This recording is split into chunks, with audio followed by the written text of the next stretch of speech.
जिस तरह के माले मामा म्हात्रे जो है वो इलेक्शन के उस अगुवाई में नहीं थे। उस समय हमको एक लग रहा था कि एक सोशल वर्क करने वाले नीलेश सांबरे कांग्रेस का टिकट लेकर भाजपा को एक कड़ा आह्वान खड़ा करेंगे, इसलिए हम उनके साथ थे। बाद में उनको भाजपा का टिकट नहीं मिला। माले मामा म्हात्रे को राष्ट्रवादी की तरफ से इंडिया गठबंधन का टिकट मिला।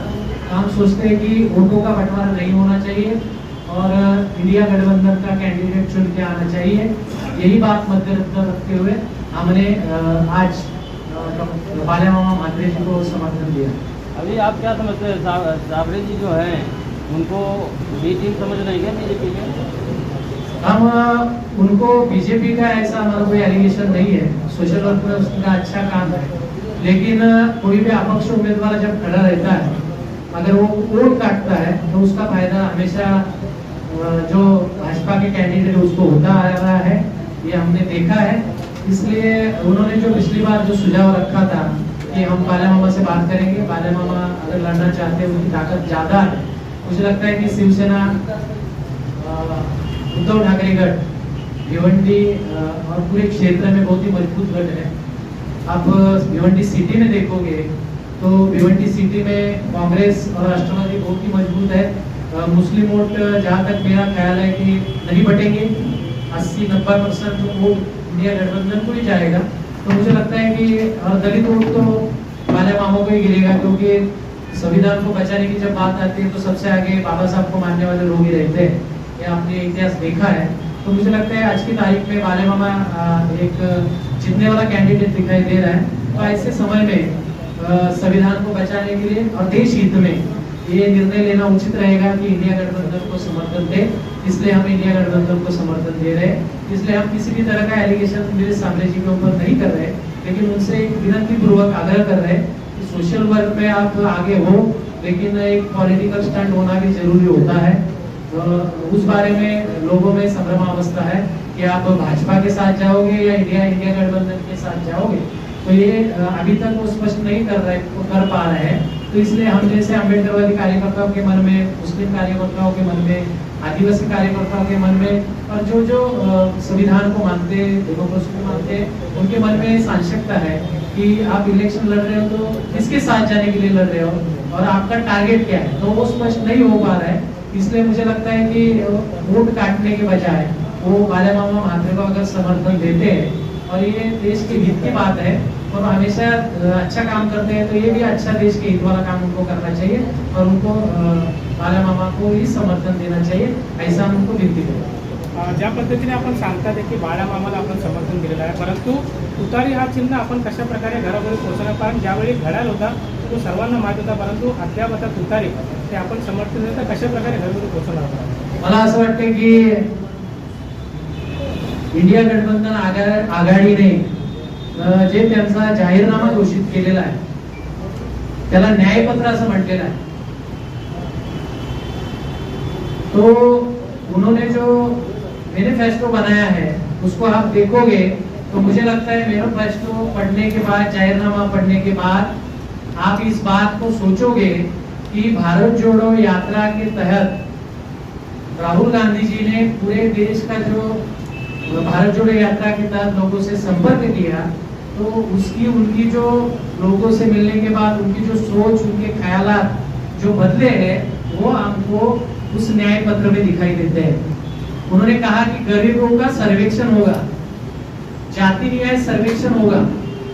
2021 में भाजपा को जाति न्याय सर्वे करना था, लेकिन जानबूझकर उन्होंने जाति न्याय सर्वेक्षण इसलिए नहीं किया क्योंकि उनको आरक्षण हटाने का था और उसकी बहुत बड़ी साजिश चालू थी।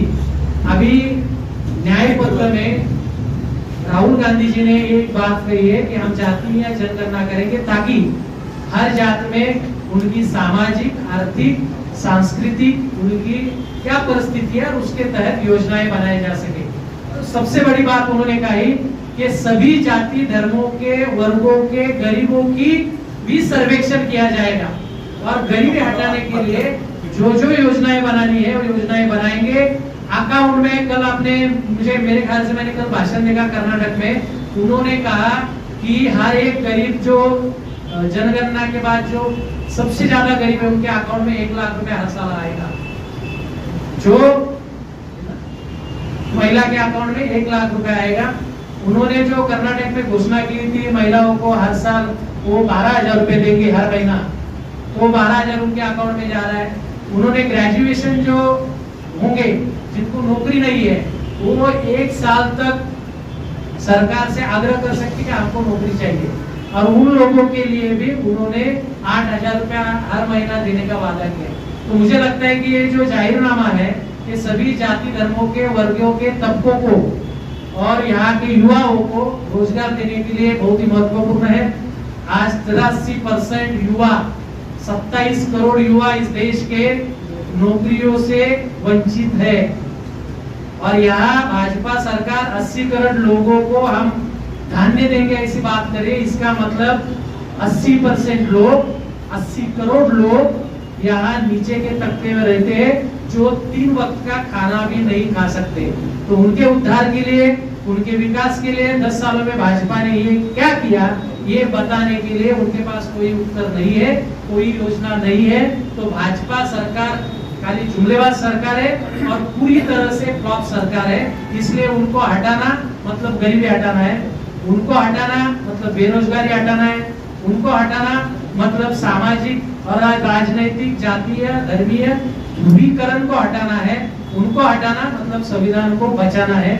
ये बात को सबको ध्यान में रखना पड़ेगा। सर, आपने इस पार्टी के द्वारा आघाड़ी को कोई पत्र दिया है अभी तक समर्थन का? हमने प्रेस कॉन्फ्रेंस लिया, वही समर्थन है। मैं पार्टी का जनरल सेक्रेटरी हूँ और जिला के सभी पदाधिकारी बैठे हैं। हमारे जो राष्ट्रीय अध्यक्ष है श्यामदादा गायकवाड़ पूरे महाराष्ट्र में नहीं तो देश में अगुवाई करके सभी प्रागतिक विचार के, सभी सेकुलर विचार के, सभी अम्बेडकरवादी विचारों के नेताओं को, संगठनों को एक साथ करके पूरे महाराष्ट्र में दौरा कर रहे हैं और लोगों को साथ में लेकर ये बता रहे हैं कि अपक्ष उम्मीदवार को, वंचित के उम्मीदवार को या किसी भी अम्बेडकरवादी संगठन का नाम लेके जो उम्मीदवार खड़ा करता है अगर आप उसको वोट देते हो तो वो जीतेगा नहीं, बल्कि वोटों का विभाजन करेगा जिसका फायदा भाजपा को होगा, उसका वो प्रचार कर रहे हैं। तो हम पूरी तरह से यहाँ पदाधिकारी बैठे हैं। तो हमने आज पत्रकार परिषद इसलिए बुलाई कि हमको गठबंधन के जो इंडिया आघाड़ी के जो